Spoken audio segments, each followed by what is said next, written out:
لیکن یہ کیوں لکھا گیا ہے کہ اس کا وقت ابھی نہ آیا تھا؟ یہ ذرا، چونکہ بائبل مقدس میں ہم مختلف جگہوں پہ ایسا سنتے رہتے ہیں، سیکھتے رہتے ہیں، تو اس سے مراد کیا ہے؟ جی تھینک یو پادری صاحب. بہت ہی اہم یہ کویسچن ہے کہ یسوع مسیح کے بارے میں جب لکھا ہے کہ اس کا وقت ابھی نہیں آیا تھا، اور کانٹیکسٹ ڈیفائن کرتا ہے. تقریباً ہمیں یوحنا کی انجیل میں 2 دفعہ نظر آتا ہے. جب ایک بار اپنی ماں کے بارے میں جب پہلا معجزہ جو ہے وہاں پر جب اس کو دکھانے کا کہا گیا تو یسوع نے کہا کہ میرا ابھی وقت نہیں آیا گیا، لیکن وہ کانٹیکسٹ کچھ اور تھا. یہاں پر جو وقت اور کی بات کی گئی ہے وہ بیسیکلی یسوع مسیح کے جو کانٹیکسٹ ہمیں ڈیفائن کر رہا ہے کہ اس کے پکڑوائے جانے یا اس کے جو ہے وہ صلیبی جو ہے وہ موت، یا آپ کہہ لیں پرٹیکولر جو ہے وہ کیوں قتل نہیں کر پا رہے تھے، کیونکہ ابھی اس کا وقت نہیں آیا تھا. یہاں پر جو میں نے پچھلے بھی ہم نے ایپیسوڈ میں دیکھا، ہم نے ایک بات کی تھی کہ کیوں سائلنس ہو گئی ہے، قتل نہیں کیا جا رہا یسوع مسیح کو. یسوع مسیح آنے لگے ہیں گلیل سے، پہلے ہی پلاننگ ہو چکی ہے کہ عید خیام پہ، چونکہ مردوں کے لیے یہ مسٹ تھا یہودیوں کے لیے کہ وہ آئیں گے اور اکٹھے ہو کر وہ عید منائیں گے. اور یسوع مسیح کے بھائی کہتے ہیں کہ ہمارے ساتھ چل، تو وہ انکار کر دیتا ہے، جاتا نہیں ہے، کیونکہ وہاں پر ساری پلاننگ ریڈی تھی کہ یسوع مسیح کو جو ہے وہ قتل کر دیا جائے گا. یہودی ریڈی بیٹھے تھے. کویسچن یہ آتا ہے کہ جب یسوع مسیح وہاں پر آ گئے ہیں اور سائلنس ہو گئی ہے، کیوں سائلنس جو ہے یہاں پر ہو گئی ہے؟ مختلف آراء پیش کی جاتی ہیں جو کہ کچھ کمزور ہیں، کچھ دلیلیں جو ہیں وہ مضبوط بھی ہیں. جیسے کہ ایک کہا جاتا ہے کہ شاید اس نے اپنی منسٹری کے آغاز ہی میں بہت سے لوگوں کو اکیلے ہی، جیسے کہ ایک پروگرام میں یہاں پر آیا تھا، ہم نے اس کو بھی ڈسکس کیا تھا کہ خود ہی یسوع مسیح نے اتنے لوگوں کو جو ہے وہ تھاؤزنڈز آف لوگ وہاں پر موجود تھے ہیکل کے اندر، یسوع مسیح نے اکیلے ہی ان کو جب نکال دیا تھا، جب کبوتر فروشوں اور سب کو نکالا تھا. سو کچھ کہتے ہیں مے بی فزیکلی وہ اس قدر شاید زوراور تھا کہ وہ دیکھ کر سے کہہ رہے تھے کہ ہم اسے قتل نہیں کر پائیں گے، جو کہ میرے قریب کوئی زیادہ اتھینٹک بات نہیں ہے کہ فزیکل اپیرنس کے لیے فزیکلی کہا جاتا ہے کیونکہ وہ بڑھئی کا کام کرتے تھے، تو شاید اس بنا پر. ہاں جی، لیکن کانٹیکس میں دیکھیں تو وہ بہت زیادہ تھے. اکیلے یسوع سے اگر فزیکلی ہم بات کریں تو وہ نہیں مقابلہ کر سکتے تھے. اور کچھ یہ کہتے ہیں کہ معجزات انہوں نے دیکھے ہوئے تھے، سائن اینڈ ونڈرز دیکھے ہوئے تھے، ہیلنگ پاور دیکھی ہوئی تھی، پھر بدرو گرفتہ لوگ آزاد ہو رہے تھے اسپیشلی، تو انہوں نے دیکھا ہوا تھا کہ بدروہیں اس کے تابع ہیں، اس کی بات مان رہی ہیں، نکل رہی ہیں. تو پاسبلٹی ایک ہمیں گو کہ ٹیکسٹ یہ ڈیفائن نہیں کرتا، لیکن یہ آراء ہے مختلف اسکالرس کی، یہ بھی پاسبلٹی ہے کہ وہ شاید اس کی سپر نیچرل جو ہے وہ پاور سے جو ہے وہ خوف زدہ تھے، شاید اس لیے نہیں کی. لیکن ہمیں ساری جو ہے وہ فزیکل آئیز سے جو ایویڈنس نظر آ رہے ہیں ان سے بڑھ کر کتاب مقدس ایک بڑا ہی زبردست ایویڈنس جو ہمیں وہ دیتی ہے، وہ یہ نظر آتی ہے سارے کہ ان کو قتل نہ کیا جانے کے پیچھے ایک ہمیں پورا جو ہے وہ ایک منصوبہ نظر آ رہا ہے، اور وہ یہ خدا کا منصوبہ میں نظر آ رہا ہے. وہ کیا نظر آ رہا ہے؟ کیونکہ اس کا ابھی وقت نہیں آیا تھا، اس کا بھی وقت نہیں آیا تھا، اس لیے ہر طرف جو ہے وہ سائلنس جو ہے وہ ہو چکی تھی. گو کہ یسوع مسیح کے ساتھ ہم دیکھیں کہ اس کے بھائی بھی اس پر ابھی تک ہم نے پچھلے ایپیسوڈ میں دیکھا ایمان نہیں لائے تھے، یعنی کہ اس کے پاس کوئی مین پاور اس طور سے یہودیوں کے مقابلے میں موجود نہیں تھی. لیکن پھر بھی ہم دیکھتے ہیں کہ ہر طرف سائلنس اس کے قتل کو لے کر اس لیے ہو گئی کیونکہ خدا باپ کی طرف سے جو ٹھہرایا ہوا وقت تھا وہ ابھی نہیں آیا تھا. یہاں پر میں بیان کرنا چاہوں گا ڈیوائن ٹائم لائن. ہر ایک چیز جو کتاب مقدس میں ہمیں نظر آتی ہے یا کہ اسپیسیفکلی یسوع مسیح کے تعلق سے نظر آتی ہے، اس کی پیدائش، اس کے دکھ اٹھانا، اس کا مرنا، اس کا جی اٹھنا، پھر اس کے آسمان پر اسینشن، اور پھر عید پر، ایوری تھنگ ہمیں ایک ڈیوائن ٹائم لائن پر پوری ہوتی ہوئی نظر آتی ہے. اور مسیح بھی اس سے ہٹ کر نہیں چل رہے تھے. یہاں پر ہمیں انڈرسٹینڈ کرنے کی ضرورت ہے، اور وہ ٹائم لائن جو ہے وہ گو کہ باپ کی طرف سے جو ہے وہ ڈیفائن کی گئی ہے.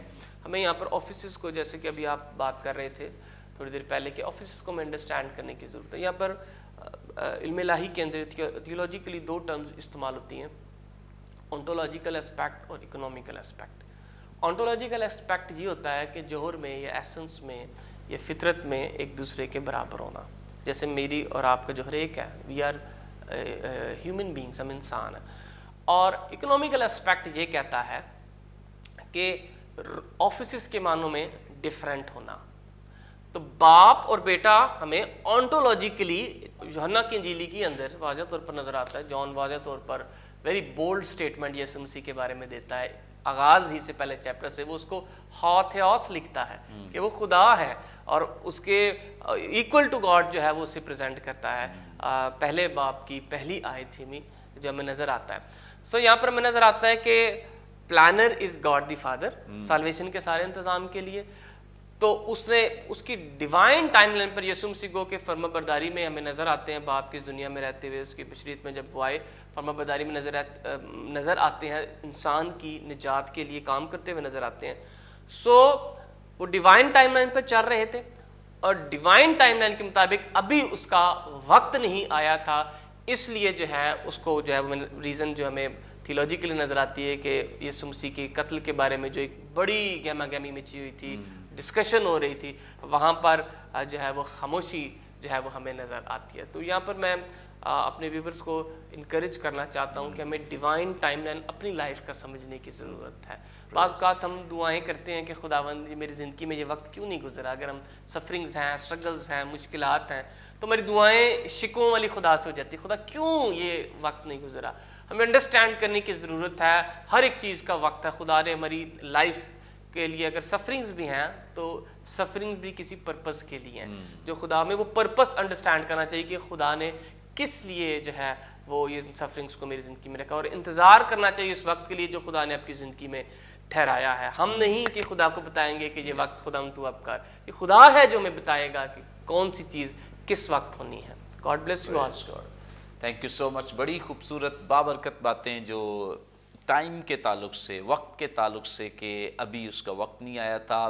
کیونکہ خداوند یسوع مسیح کو مارنے کا پلان تو تب سے ہی ہے جب سے خداوند یسوع مسیح فزیکلی طور پر, جسمانی طور پر انسانی شکل اختیار کیے ہوئے آئے ہیں اور انہوں نے تجسم اختیار کیا. تبھی ابلیس نے ایک بہت بڑا پلان بنایا اس کو مارنے کا. پھر آزمائش کے وقت اور بھی یہودیوں کو استعمال کیا گیا اس پر پتھر مارنے کے لیے, اسے سنسار کرنے کے لیے, اسے اور بھی طریقوں سے قتل کرنے کے لیے. لیکن جب تک یہ خدا کی طرف سے جو وقت مقرر ہے وہ تب تک اس سے چھو بھی نہیں سکتے ہیں, پکڑ بھی نہیں سکتے ہیں, مار بھی نہیں سکتے ہیں. دیکھیں جب شعیب صاحب جب خداوند یسوع مسیح کو انہوں نے پکڑنا ہے, جب اس کا ڈیوائن ٹائم آیا تو یہ یہودی نہیں پکڑنا چاہتے تھے. جی جی, کیونکہ تب تو عید تھی. یہ چاہتے تھے کہ عید میں بلوا نہ ہو تو ہم عید کے بعد پکڑیں.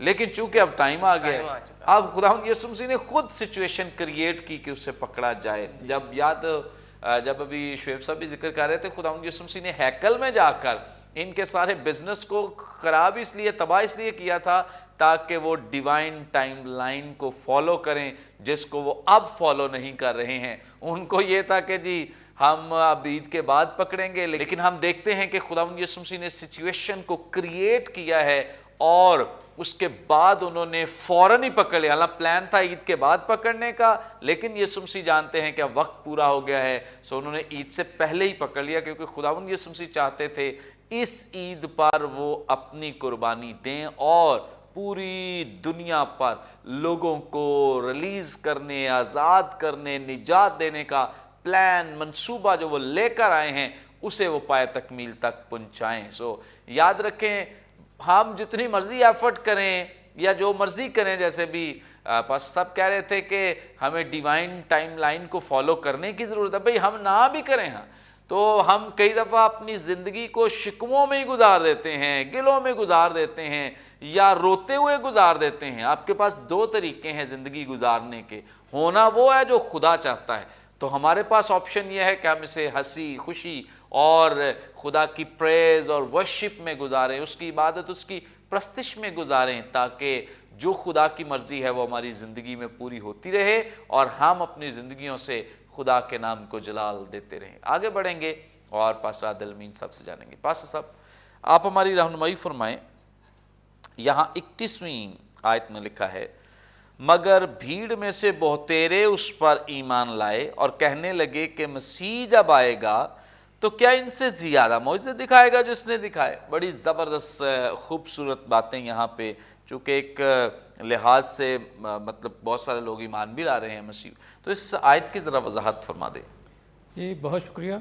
بھیڑ کی سائیکی بڑی عجیب و غریب ہوتی ہے۔ یس، عموماً 3 طرح کے لوگ ہوتے ہیں اس میں، یا تو حمایتی، یا مخالف، یا پھر جسے ہم کہہ سکتے ہیں تسلیم کرنے والے، یا پھر انکار کر دینے والے، یا پھر وہ لوگ جنہیں ان سارے معاملات سے کوئی غرض نہیں ہوتی، محض سننے والے یا تماشائی۔ ملا جلا رجحان ہوتا ہے۔ مجھے ایک بات یاد آ رہی ہے، یہ جو صورتحال ہے یہ ایمان کا بہت بڑا مظاہرہ ہے جو بھیڑ میں سے کچھ لوگوں نے کیا ہے، پوری بھیڑ نے نہیں کیا۔ بھیڑ میں سے بہتیرے اس پر ایمان لائے۔ اب یہاں بہتیرے سے مراد اکثریت بھی نہیں ہے، ٹھیک ہے، کئی تھے ان میں سے جو ایمان لے آئے، اور انہوں نے کیا دلیل دی ہے کہ مسیح جب آئے گا، یہ پیچھے سارا سلسلہ جو ہم قتل کی سازشیں اور سوچیں اور پڑھتے چلے آ رہے ہیں، اس کے پیچھے مرکزی جو گفتگو ہوتی ہے وہ مسیح موعود پر ہوتی ہے کہ یہ ہے یا نہیں ہے۔ یس، کوئی تاریخ کی لائن پر چل نکلتا ہے، کوئی کسی لائن پر چل نکلتا ہے، کوئی نظریات کو سنبھال کر بیٹھے ہوئے ہے، لیکن یہاں پر ایمان لانے والوں نے جو اعلان کیا ہے یہ ایکچولی دلیل نہیں بلکہ اعلان ہے ان کا، ایک فیصلہ ہے ان کا کہ مسیح جب آئے گا تو کیا ان سے زیادہ معجزے دکھائے گا جو اس نے دکھائے۔ مطلب یہ ہے کہ اس سے بڑا کوئی کام رہ گیا ہے ابھی اور باقی کرنے والا؟ اگر تسلیم کرنے کے لیے کچھ دلیل چاہیے تو وہ کہہ رہے ہیں کیا اس سے بڑی کوئی دلیل ہو سکتی ہے اس کے مسیح ہونے کی؟ واہ واہ، کیوں؟ وجہ کیا ہے؟ آخر ہوا کیا؟ یا ان لوگوں کی زندگی میں ایسا کیا علم ہے؟ یہ کون سی باتیں جانتے ہیں؟ یا کس چیز کا مشاہدہ اور موازنہ کر کے بیٹھے ہیں؟ اور جب وہ ایمان لے آئے ہیں تو پھر وہ اتنا مضبوط ایمان ہے، وہ کہتے ہیں اس سے بڑی دلیل ہو نہیں سکتی۔ کون سی دلیل ہے؟ خداوند یسوع مسیح گلی گلی علاقہ علاقہ گئے اور انہوں نے وہاں پر مختلف لوگوں کے درمیان مختلف معجزات دکھائے، اور لوگ آئی وٹنس ہیں ان واقعات کے۔ ان میں سے بہت سے زیادہ تو براہ راست بینیفیشری بھی ہیں ان معجزات کے، شخصی تجربہ ہے ان کی زندگی میں معجزات کا، فضائل کا، بیماریوں سے شفا کا۔ اور معجزات کی جہاں تک بات ہے، آپ یہ دیکھیں کہ میں متی کی انجیل میں سے ایک حوالہ آپ کے لیے پڑھتا ہوں۔ شاید ہم کچھ باتوں کو نا بڑا ہلکا لیتے ہیں اور اس انداز سے ہم ان کا مطالعہ نہیں کر پاتے، کیونکہ ہمارے درمیان شاید کچھ لفظ جو ہیں وہ ہم نے خود ہی انہیں ان کے معنوں سے اتار کر ذرا نیچے کے معنی دے دیے ہوتے۔ معجزہ کوئی چھوٹا لفظ نہیں ہے، معجزہ چھوٹا کام نہیں ہے، معجزے کے لیے الہی قدرت درکار ہوتی ہے، ٹھیک ہے، یہ بات آپ ذہن میں رکھیے گا۔ اب کسی چیز کو تسلیم کرنا یا نہ کرنا، ایک مقابلہ تھا کسی جگہ پر، کسی دریا کنارے یا کسی ایسی جگہ پر جہاں مچھلیاں ہو سکتی ہیں، تو مچھلی پکڑنے کا مقابلہ ہو رہا تھا۔ 3 جج بیٹھے ہوئے تھے اور مقابلے میں بھی 3 ہی لوگ تھے۔ اب جس کو انعام کس کو ملنا تھا؟ جو سب سے بڑی مچھلی پکڑے گا۔ اب تینوں نے مچھلی پکڑی، اب 2 لوگوں کی مچھلیاں جو ہیں وہ اتنے سائز کی تھی، اور ایک شخص نے اتنی بڑی مچھلی پکڑی۔ اب وہ جج جو ہیں انہوں نے 3 گھنٹے لگائے فیصلہ کرنے میں۔ کوئی ہے بات کرنے والی؟ کیونکہ وہ جج کہنے لگے کہ جی اتنی بڑی مچھلی تو دریا میں ہم نے کبھی نہیں دیکھی۔ یار آپ نے نہیں دیکھی لیکن وہ پکڑ کے بیٹھا ہوا ہے سامنے، اب اس سے انکار کیسے آپ کر سکتے ہیں اور کیسے آپ اس کو پہلا انعام نہیں دیں گے؟ تو ان لوگوں کی ججمنٹ بھی کچھ ایسی ہی رہی. انہوں نے ان ساری دلیلوں کو، ان سارے مباحثوں کو یک لخت ایک طرف ڈال کر کہا کہ مسیح آ جائے گا، چلے مان لیا کہ آئے گا، تو کیا اس سے بڑے کام کرے گا، اس سے بڑے معجزات کرے گا. یہی فائنل ہے. کیوں فائنل ہے؟ کیونکہ معجزات جو یہ دکھاتا تھا، جو یسوع مسیح نے معجزات پرفارم کیے، ان کا تعلق پیشن گوئیوں سے بھی تھا. ان معجزات کا تعلق مسیح کی ذات کی شناخت بھی تھا. کیسے؟ دیکھیں متی کی انجیل کے 15ویں باب کی 30ویں آیت ہمیں بیان کرتی ہے. اور ایک بڑی بھیڑ لنگڑوں، اندھوں، گنگوں، ٹنڈوں اور بہت سے اور بیماروں کو اپنے ساتھ لے کر اس کے پاس آئی اور ان کو اس کے پاؤں میں ڈال دیا اور اس نے انہیں اچھا کر دیا. کتنا آسان ہے، اس نے انہیں اچھا کر دیا. یہ پڑھنا یا کوئی ایکسٹرا آرڈینری خوشی کی بات ہے اس میں. یہ جو لکھا ہے نا، اور بیماروں کو، وہ فرق طرح کے بیمار تھے جن میں بیماریاں تھیں، وجود ان کے پورے ہی تھے، لیکن ان بیماریوں سے ان کو شفا ملی. لیکن یہ جو پیچھے کچھ ذکر ہے، لنگڑے، اب اس میں لنگڑا بھی جو ہے یہ دو طرح کا ہو سکتا ہے. کسی کی ٹانگ ٹوٹ گئی ہو، کسی حادثے کا شکار ہو گیا ہو. لیکن اندھا ہونا، اس میں بھی دو طرح کے اندھے ہو سکتے ہیں. کسی حادثے، کسی بیماری کی وجہ سے اندھا ہوا ہو، یا پھر وہ جنم کا اندھا ہو. گنگے، اس کے پیچھے بھی دو وجوہات ہو سکتی ہیں. لیکن یہ جو ٹنڈے ہیں نا، یہ وہ ٹنڈے ہیں جن کا پیدائشی طور پر بازو جو ہے وہ یا تو کم ہو سائز میں، چھوٹا ہو، یا ہو ہی نہ ہو. آپ نے ایسے لوگ دیکھے ہوں گے. اس معجزے کی مطلب کیا دلیل ہے جو یہاں پر کیا تقاضا کرتا ہے یہ معجزہ؟ کہ اتنا ہاتھ اگر کسی کا نہیں ہے تو وہ معجزانہ قدرت کے ساتھ اتنا ہاتھ بن جائے. اور اگر لنگڑا بھی اسی ٹنڈے کی طرح پیدا ہوا ہو، چھوٹی ٹانگ کے ساتھ یا آدھی ٹانگ کے ساتھ، تو اس کو وہ ٹانگ کا حصہ از سر نو اس کو بنا کر دے دیا جائے. اگر کوئی جنم کا اندھا ہے تو مٹی سانی جائے اور آئی بالز بنا کر اس کو لگا دیے جائیں. یہ کوئی چھوٹے کام نہیں ہے. جب یوحنا نے اپنے شاگردوں کو یسوع کی شناخت کے لیے بھیجا تو یسوع مسیح نے کیا جواب دیا؟ یسوع مسیح نے کیا وہاں پر کوئی دعویٰ کیا کہ ہاں میں ہی ہوں، فکر نہ کرو؟ یسوع مسیح نے کہا اندھے دیکھتے ہیں اور لنگڑے چلتے ہیں.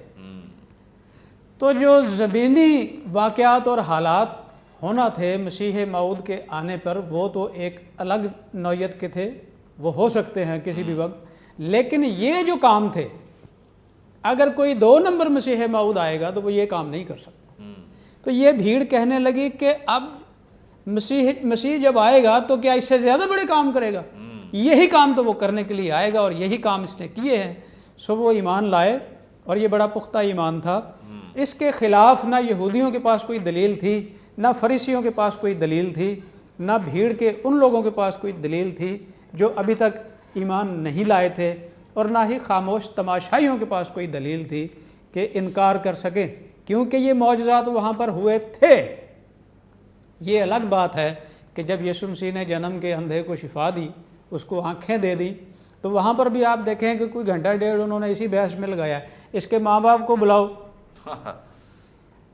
ایک شخص اندھا تھا، اس کی آنکھیں نہیں ہیں، اب وہ دیکھ رہا ہے، اس کے ماں باپ کو بلا کر بھی پوچھ لیا. انہوں نے کہا کہ یہ ایسے ہی پیدا ہوا تھا، اندھا ہی پیدا ہوا تھا.